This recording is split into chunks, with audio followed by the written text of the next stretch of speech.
Vamos abrir as nossas Bíblias na carta do apóstolo Paulo aos Efésios, capítulo de número 5. Quero agradecer ao pastor André pela sua imensa coragem. O Senhor usou uma mula, quanto mais eu, né? A carta do apóstolo Paulo aos Efésios, capítulo de número 5. Irmãos, nós vamos dar continuidade à série de mensagens que nós estamos trabalhando sobre família, para sermos encorajados no Senhor, sairmos daqui mais apaixonados, né, Garnier? Mais cheios da presença de Deus. E é isso. Carta do apóstolo Paulo. É uma exposição que tentarei ser breve, objetivo, e eu espero que todos nós sejamos abençoados nessa noite. Vamos ler do verso 18 até o versículo de número 33. Versos 18 até o versículo número 33.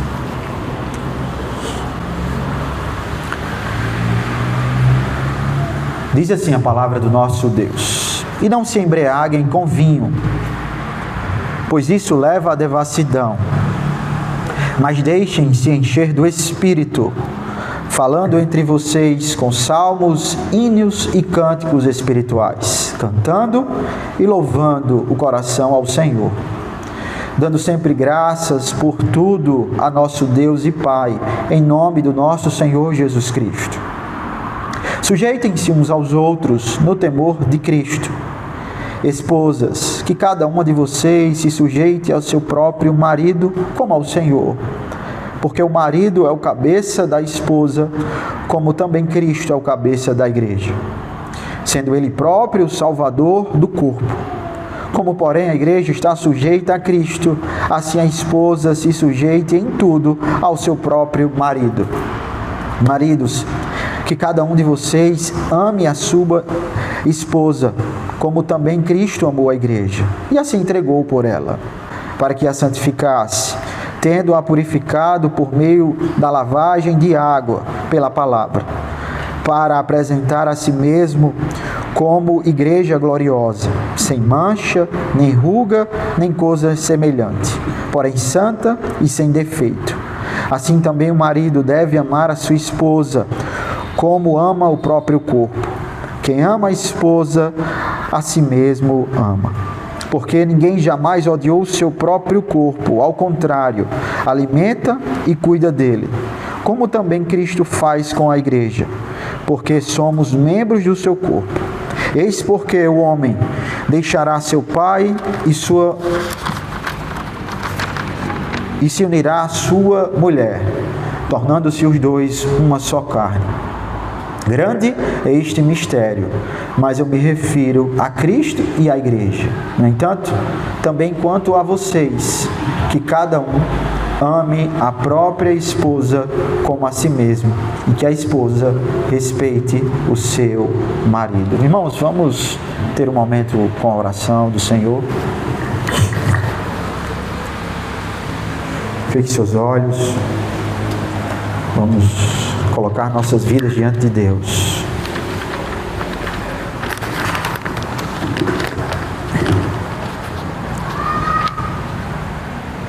Querido Deus, nós exaltamos o Teu santo nome.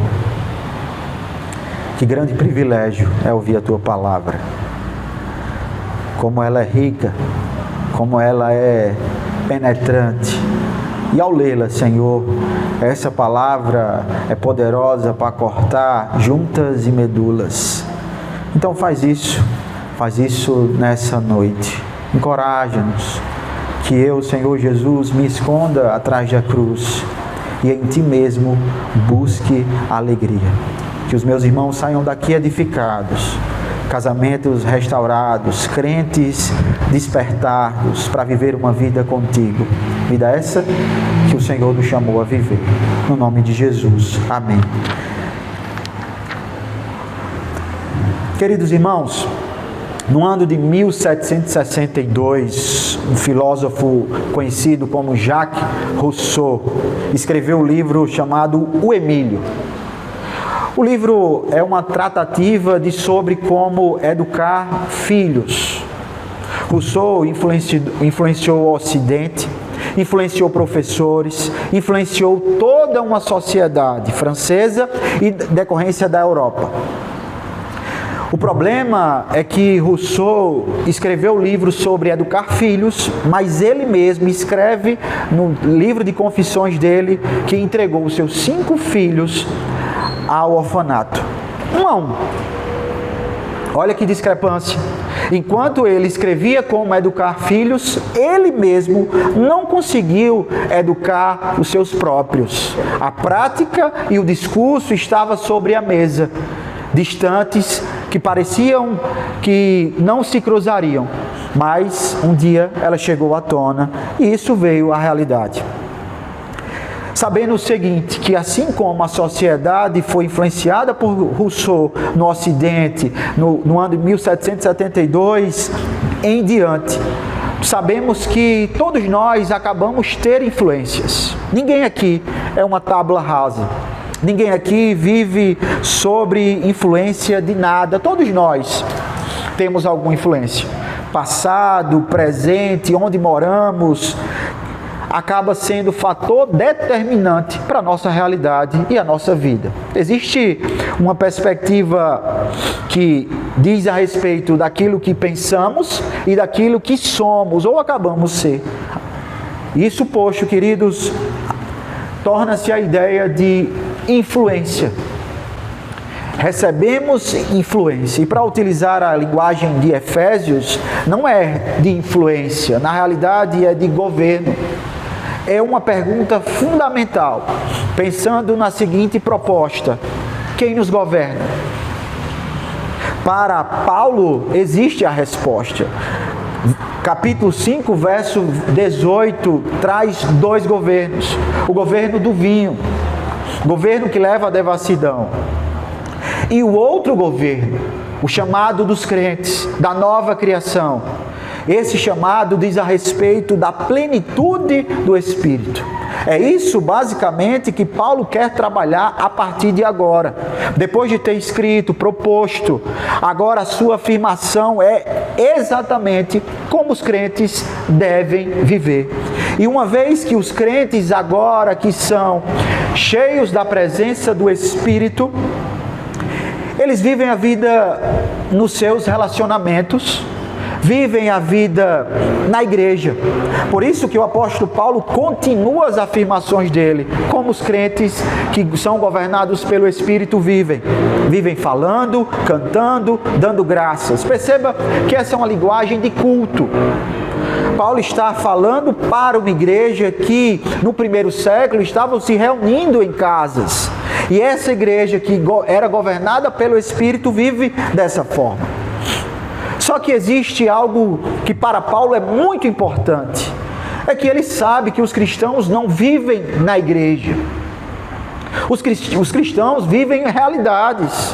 Você trabalha, eu trabalho. Você tem suas responsabilidades, eu tenho as minhas, e assim por diante. Paulo sabia disso. Sabia que os cristãos viviam exercendo seus dons, mas que a vida deles não era somente litúrgica, somente em culto. Vida do culto era adoração, canção, música e ação de graça.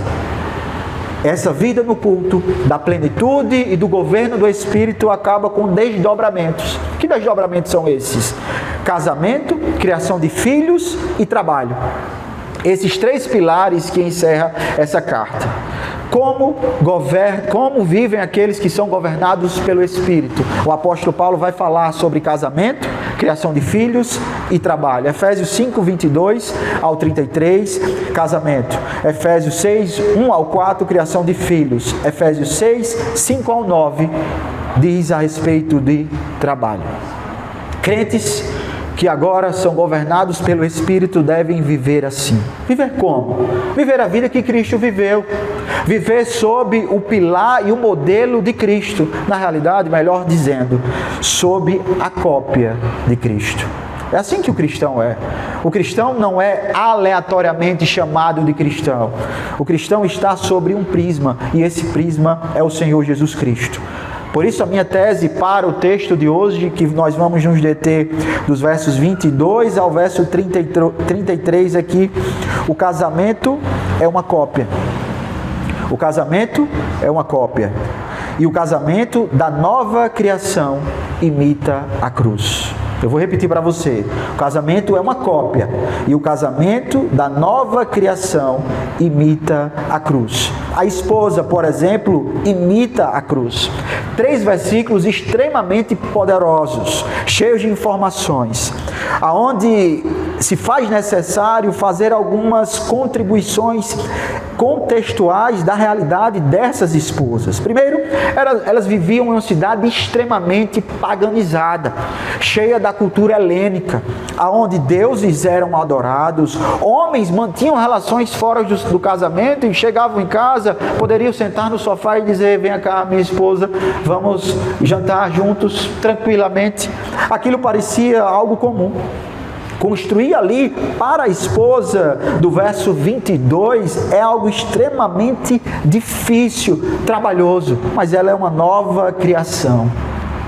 Ela não é qualquer esposa, ela é uma esposa que foi feita nova pelo Senhor Jesus.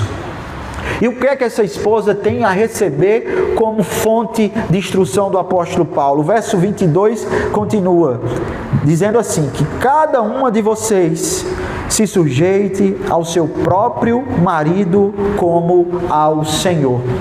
Irmãos, existe um detalhe técnico nesse texto, que o verbo sujeitar-se não é apresentado no original nesse versículo. O apóstolo Paulo já falou dizendo que o cristão deve viver sujeito um ao outro. Logo se entende o seguinte: a mulher não deve ser sujeita ao marido de toda forma. Não. O apóstolo Paulo trouxe o mandamento da sujeição mútua dos crentes.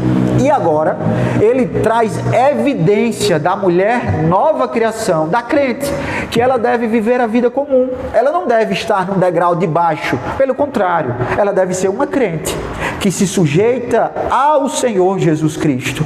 E como ela sujeita a Cristo, é desejo de Cristo que ela se sujeite ao seu marido. Por isso que faz sentido quando o apóstolo Paulo diz: mulheres, sejam submissas aos seus maridos como ao Senhor. Ou seja, antes da esposa se sujeitar ao seu marido, ela se sujeitou ao Senhor Jesus Cristo. Ela se entregou a Ele de toda forma. Ela rasgou o coração para Ele e Ele mesmo mudou a sua vida, deu novas perspectivas. Por quê? Porque a esposa deve se sujeitar ao marido como ao Senhor. O verso 23 responde isso. Porque o marido é o cabeça da esposa. A palavra cabeça não é algo aleatório trazido por Paulo, não.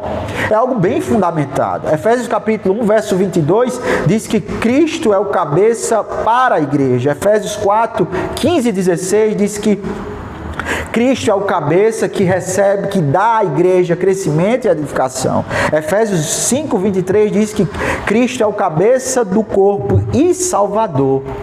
Ou seja, é muito clara a informação.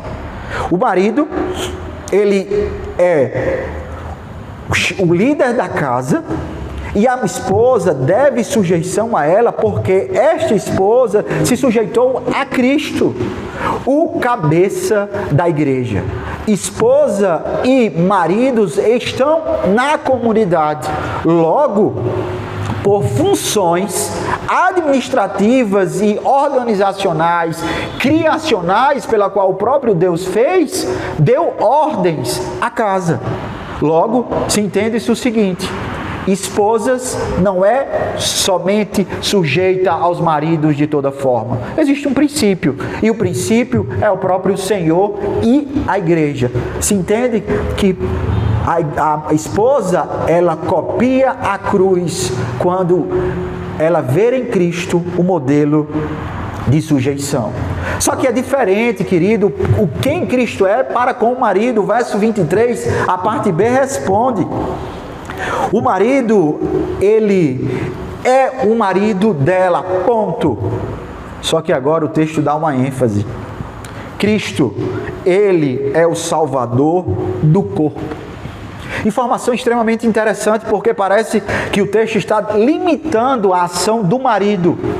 O marido é marido, só que o marido não pode salvar a esposa, por isso ele não é salvador dela. Ele não tem sobre ela autoridade absoluta. A liderança dele é derivada, limitada e responsável. Ele não pode salvar a esposa. Que isso fique bem claro. Qual é o modelo disso? Qual é o modelo de cabeça da salvação em Cristo quanto Salvador do corpo? O que é que o desdobramento disso? Verso 24 traz o modelo de sujeição. A igreja sujeita a Cristo. Aqui sim, no texto original existe o verbo sujeitar-se. Parece que há uma certa importância primária acerca daquilo que o próprio apóstolo Paulo está escrevendo da relação Cristo e igreja. A igreja no mundo não está sozinha. Ela tem um líder, ela tem uma referência.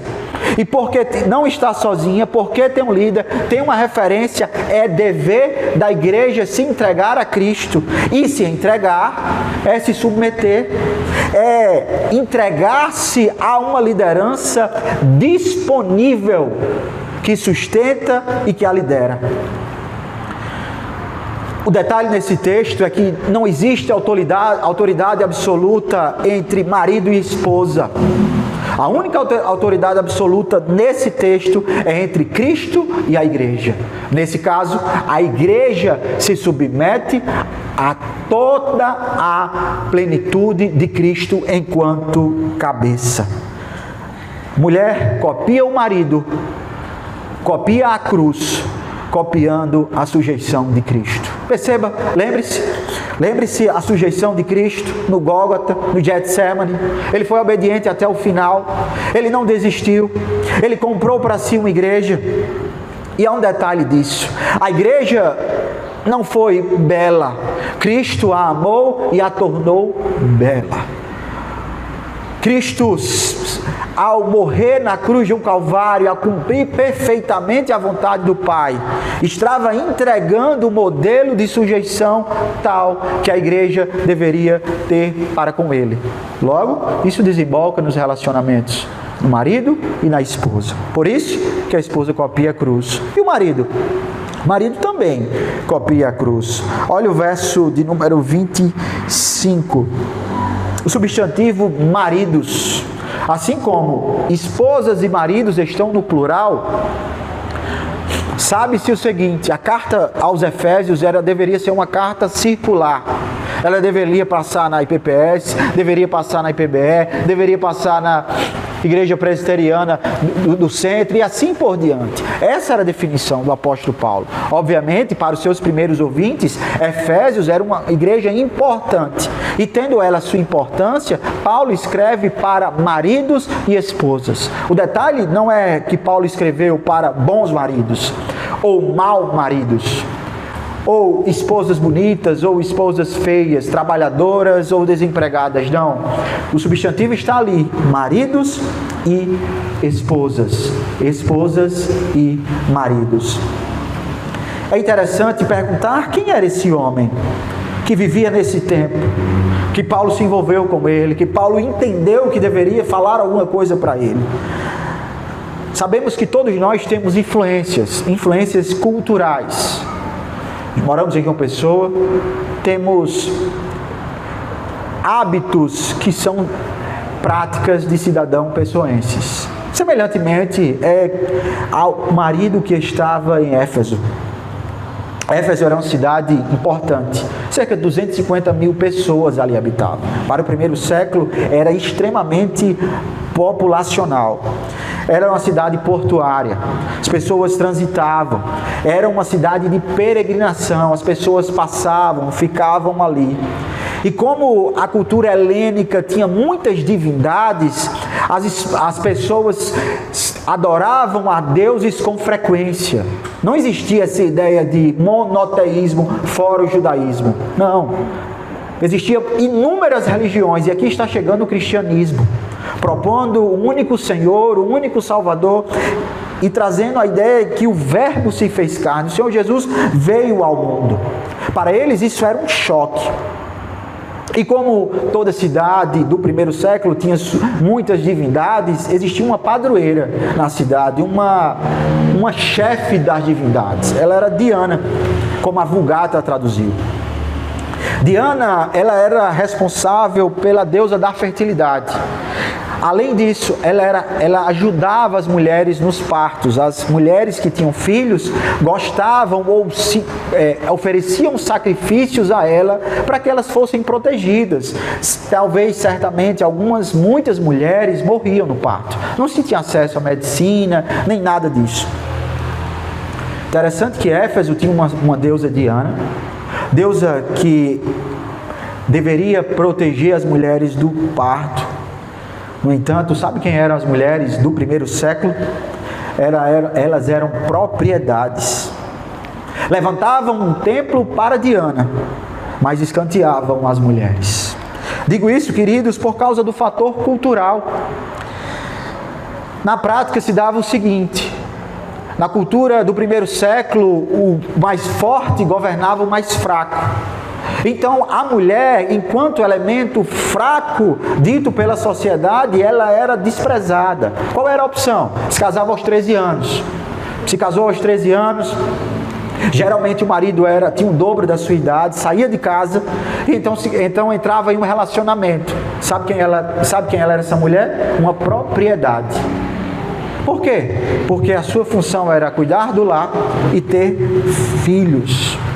Contemporâneos do Novo Testamento descreve a mulher com essas duas funções características. Plutarco, por exemplo, é um filósofo grego que faz análise da realidade. Ele diz o seguinte sobre a esposa: a esposa não deve ter amigos próprios, mas desfrutar dos amigos do marido em comum com ele. E os deuses são os primeiros e mais importantes amigos. Portanto, convém à esposa adorar e conhecer os deuses que o marido reconhece. Perceba o seguinte: a mulher se casava, se envolvia com o marido, mas ela não tinha autoridade nenhuma sobre nada. Dá para tu, Rebeca? Esse tipo de realidade era o que o apóstolo Paulo estava direcionando a essas mulheres, aos maridos escreverem sobre elas e entenderem. E onde ficava a alegria? Onde ficava a alegria e a diversão dessas mulheres?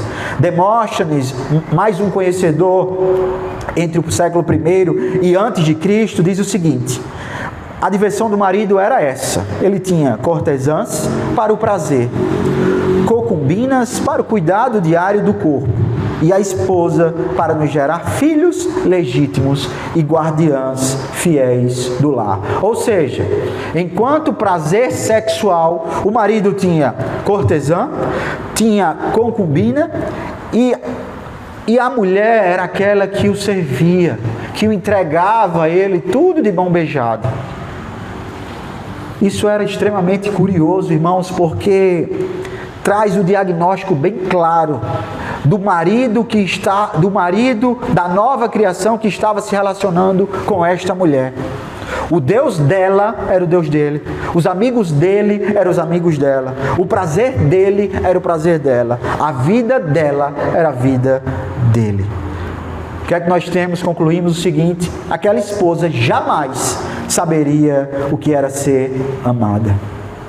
Analisando culturalmente, diante desse cenário, o apóstolo Paulo rompe e joga uma bomba relógio nos filósofos. Traz o cristianismo prazer e deleite. Faz o que nenhum filósofo estoico fez. Não faz o que Aristóteles, Platão ou qualquer outro diz. Quando escreve, maridos, verso 25, que cada um de vocês ame a sua esposa, como também Cristo amou a igreja e se entregou por ela. Perceba como isso faz sentido para a nova criação. A mulher se converte, passa a servir a Jesus. O marido se converte, passa a se entregar a Jesus. E agora essa instrução cai no seu colo. E por cair no seu colo, ele tem uma vida totalmente transformada. E agora tudo parece ter mais prazer, ter mais alegria. Amar, queridos, para o apóstolo Paulo, não é algo conjecturado. Pelo contrário, são verbos de ação. Você conhece, eu acredito, ágape, o amor ágape. É isso que o apóstolo Paulo fala. Efésios capítulo 2, verso 4, Deus nos amou ágape. Efésios 5, 22, Cristo nos amou ágape. Efésios 5, 25, Cristo amou a igreja ágape. Efésios 5, 25, parte B, mais uma vez, e aí o modo muda. Amai. A ordem muda. Marido, amai a vossas mulheres. O verbo é o mesmo, ágape. O radical permanece, o tempo muda. Parece que aquilo que o apóstolo Paulo registrou sobre Deus amar o pecador, Cristo amou a igreja, agora vem para dentro de casa. Diz: maridos, vocês agora têm que amar as suas esposas. O tempo verbal de Cristo é o auristo, uma ação realizada em um determinado tempo, com desdobramentos passados, presentes e futuros. Do marido é o imperativo, ou seja, o marido tem que amar hoje, tem que amar na segunda, tem que amar na terça, tem que amar na quarta e assim sucessivamente. Sabe o que é que nós temos? Um amor limitado. Enquanto o marido é chamado a ter um amor contínuo, o modelo único de Cristo em amor em relação à igreja foi um só ato. E esse ato demonstra para a igreja o amor seguro, ao qual Cristo não morreu pela igreja em amor no passado e isso foi suficiente. Cristo morreu na igreja no passado, para a igreja de antes, para a igreja do presente e para a igreja do futuro. É muito claro essa perspectiva e diferença de amor. O amor de Cristo é firmado uma vez por todas. O amor do marido não. O amor do marido é limitado. Por isso, a igreja que foi escolhida antes do tempo, comprada dentro do tempo, cuidado agora, será representada no fim. A pergunta é: aonde foi este amor? Esse amor tem uma direção: entregar-se. Final do verso 25. É uma palavra conhecida pelo apóstolo Paulo. Efésios 4,19 diz que o pecador se entrega. Efésios 5,2 diz que Cristo se entregou. Efésios 5,25, Cristo se entregou à igreja. Não é uma conjectura de Paulo afirmar sobre entrega, usar-se de verbos assim. No entanto, o que é que nós sabemos? Nós sabemos que todo homem se entrega a algo. Na realidade, todo homem se entrega a uma direção. E no caso de Cristo e a igreja, o apóstolo Paulo constrói o fundamento proposital pela qual foi a entrega de Cristo. Verso 26 e 27, nós temos os três para quê. Primeiro, diz o verso 26, a parte A, para que a santificasse. Segundo, diz que para que a apresentasse. E o terceiro, verso 27, para que ela fosse santa e sem defeito. Observe o desdobramento, o que tem acontecido com o amor de Cristo. A igreja que foi amada no passado, que foi separada no passado, agora está sendo desenvolvida o seu relacionamento com Ele, para que no futuro glorioso a igreja seja apresentada. O que é que Paulo está dizendo? Paulo está usando uma ilustração do que acontece no casamento do primeiro século. Nos dias modernos, geralmente o noivo fica parado e ali vem a esposa ao seu encontro. No primeiro século não era assim que funcionava. A igreja, a noiva, quer dizer, era ela separada. Depois que ela fosse separada, ela era lavada com óleo ungido pela palavra. A unção representa a palavra. Depois disso tudo, depois de toda essa preparação, a noiva estava pronta. E o noivo entraria com uma tocha na mão, acesa, e algumas pessoas atrás dele, como uma procissão, dizendo: vem, minha noiva, eu estou pronto. Eu estou pronto para buscar a noiva que está me esperando. Assim é a igreja. Assim foi o amor de Cristo, ou na realidade é o amor de Cristo pela igreja. A igreja deve estar preparando-se para encontrar com o seu Senhor, que como uma tocha de justiça estará chamando a igreja. E quanto ao casamento temporário? Nós já sabemos o que Cristo está fazendo com a igreja. E quanto aos nossos casamentos?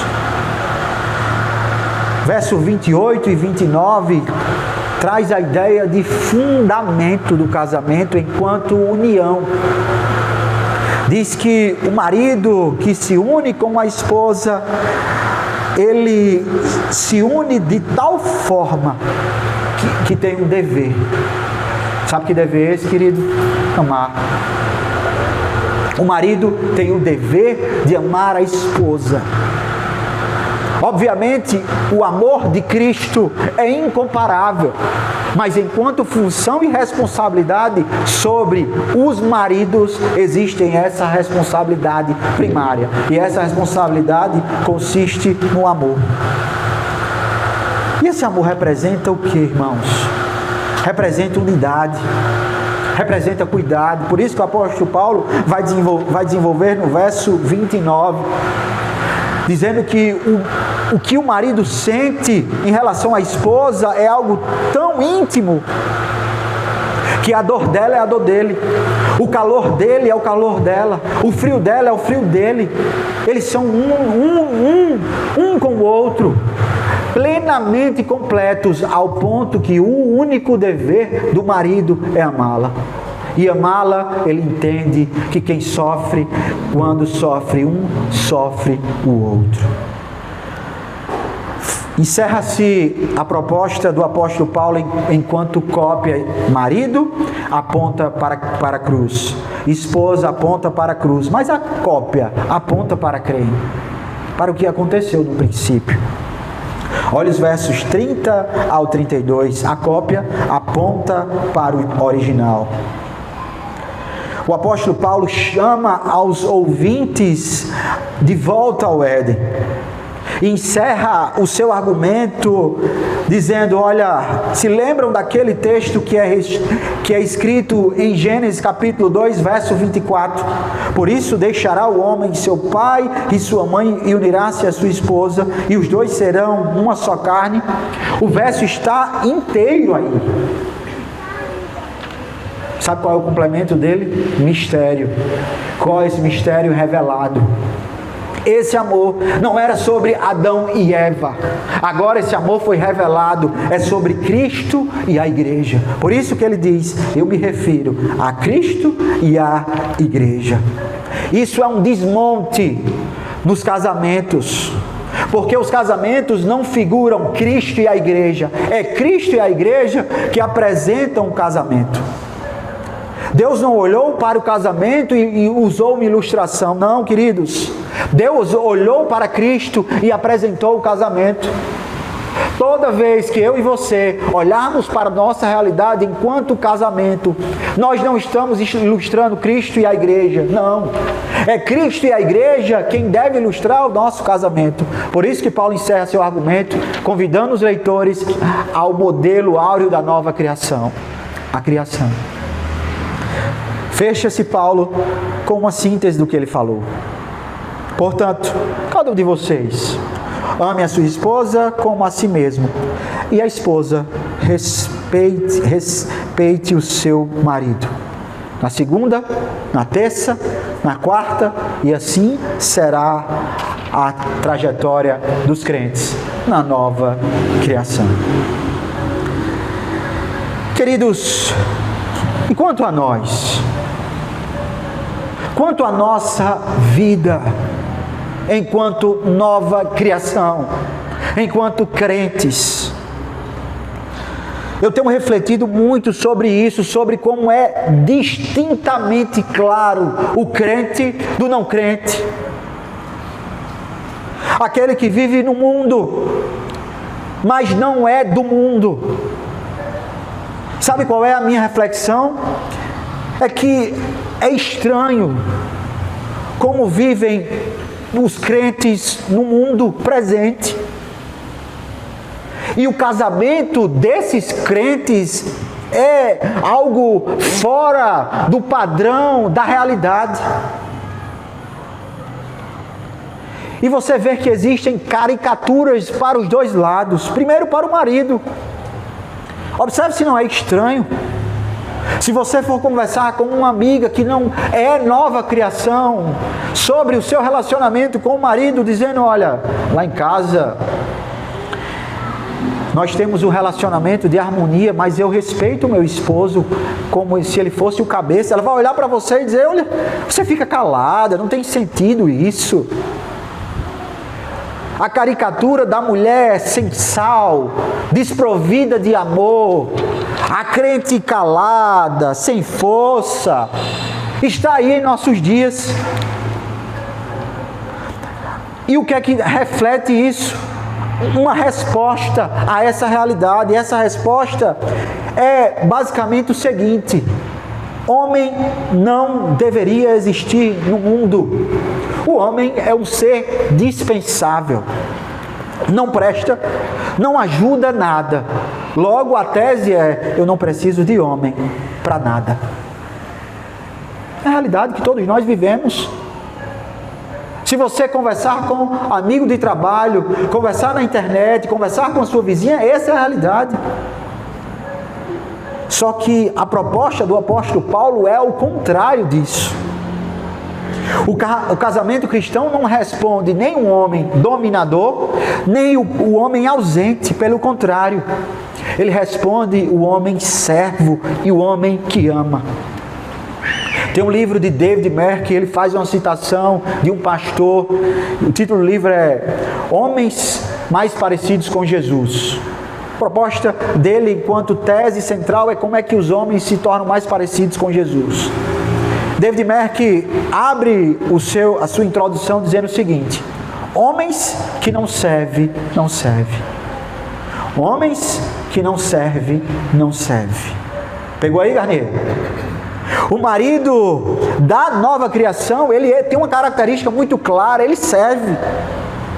Ele age, ele se envolve, ele assume responsabilidade, ele se sacrifica, ele se humilha, e assim vai dando essa dinâmica no relacionamento. Não existe o que o primeiro século trouxe para a realidade cultural da nova criação. Por isso que o apóstolo Paulo diz, o homem deve amar, sacrificando-se. A cópia é Cristo, Cristo na cruz, em amor, em sacrifício.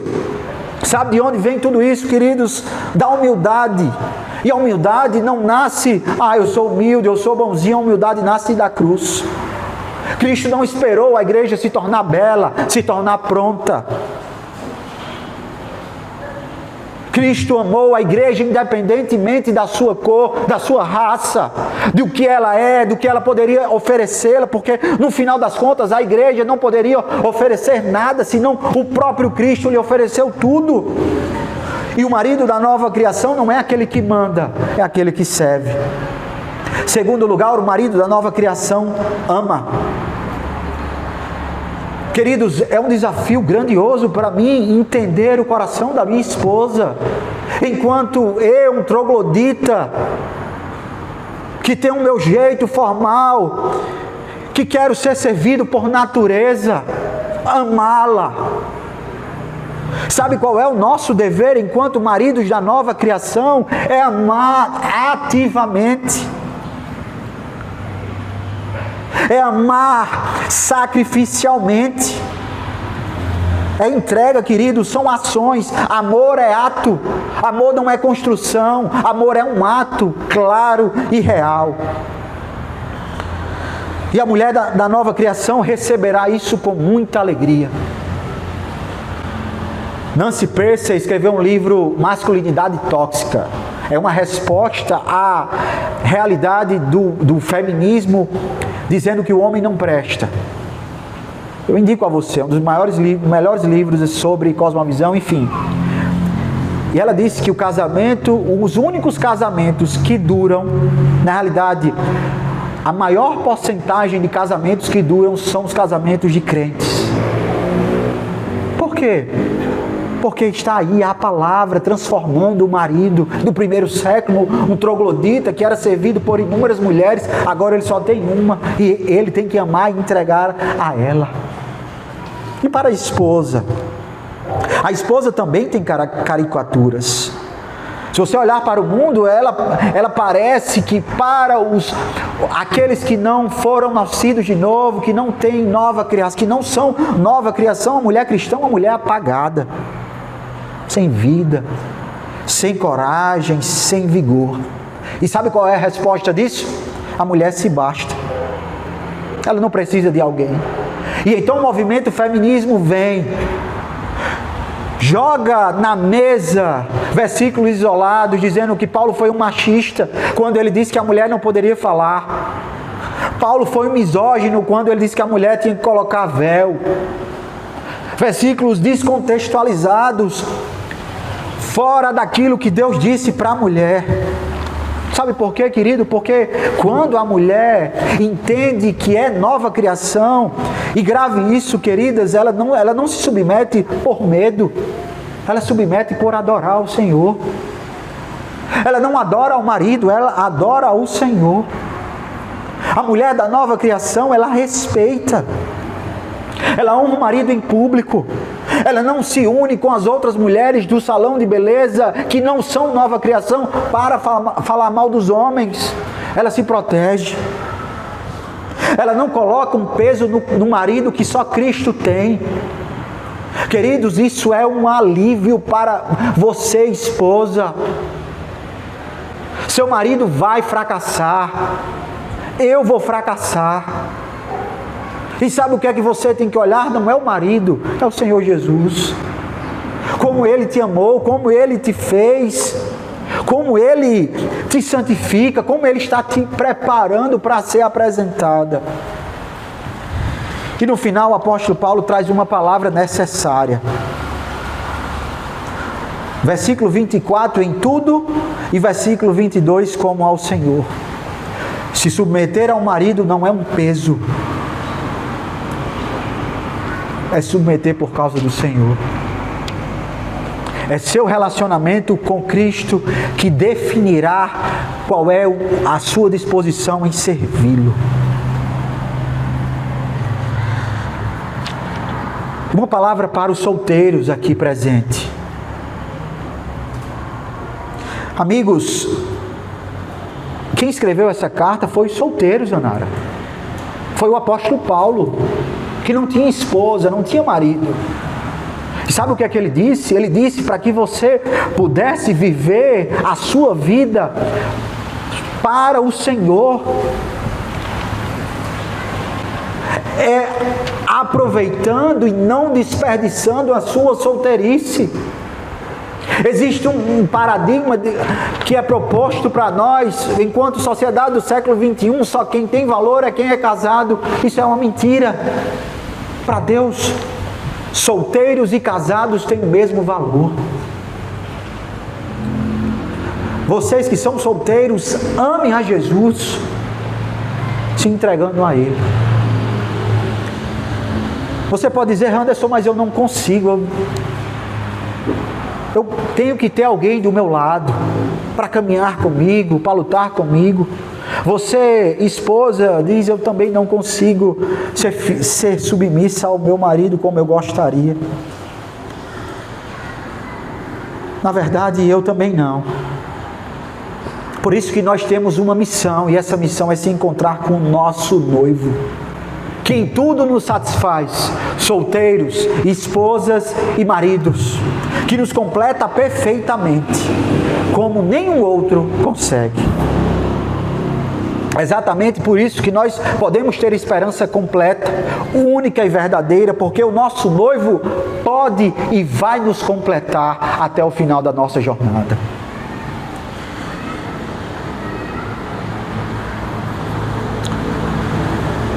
Liz Curtis é uma radialista norte-americana que tem uma história parecida talvez com a minha e com a sua. Antes da conversão, ela trabalhava em uma rádio. Sua vida era regrada de drogas, sexo e álcool. Muito devassa, entregue aos governos do mundo, ao vinho, aos prazeres da carne. E um certo dia ele conheceu uma família cristã. Essa família passou a amá-la, passou a cuidar dela, passou a proteger ela. E ela começou a se envolver. Depois de alguns meses, convidaram a ir para a igreja e ela foi. Liz entrou na igreja e lembrou de quanto tempo fazia que ela não teria ido. Na realidade, ela lembrou que ela só foi para a igreja adulta agora. E lá estava o pastor pregando. Maridos, mulheres, esposas. E a passagem citada era essa. Efésios capítulo 5. E quando ela sentou na cadeira, o versículo que o pastor se utilizou para abrir o seu sermão foi: mulheres, sejam sujeitas ao seu próprio marido. E ela pensou: eu já sei. É isso que é a igreja. Igreja são várias pessoas que querem acabar com as mulheres. E então o pastor continuou naquilo que o apóstolo Paulo falou acerca dos maridos. Maridos, amem as suas mulheres como Cristo amou a igreja, ao ponto de se entregar por vocês. E Liz foi ouvindo aquela palavra, entendendo em seu coração, e passou a olhar para o texto e entendeu que quem estava ali a ponto de sacrificar não era a esposa, ao ponto de amar, não era somente uma conjectura da realidade, era o marido. Era o marido.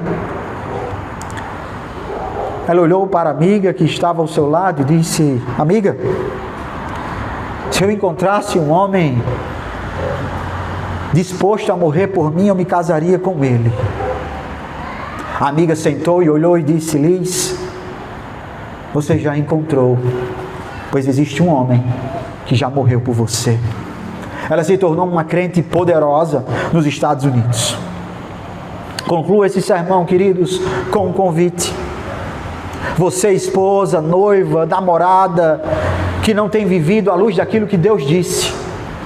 Você, marido, que como eu não tem sido o exemplo de marido sacrificial e amor.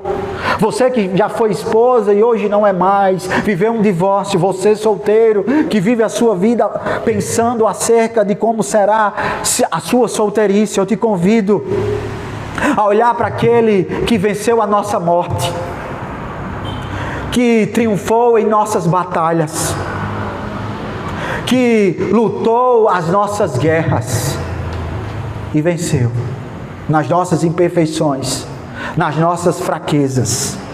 Sabe por quê, queridos? Porque todos nós estamos no mesmo pacote, pecador.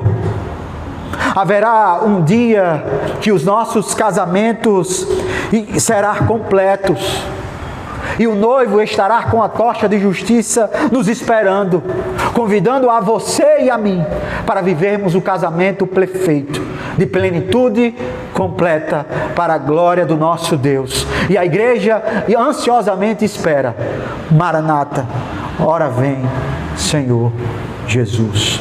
Queridos, vamos fechar os nossos olhos, orar ao Senhor.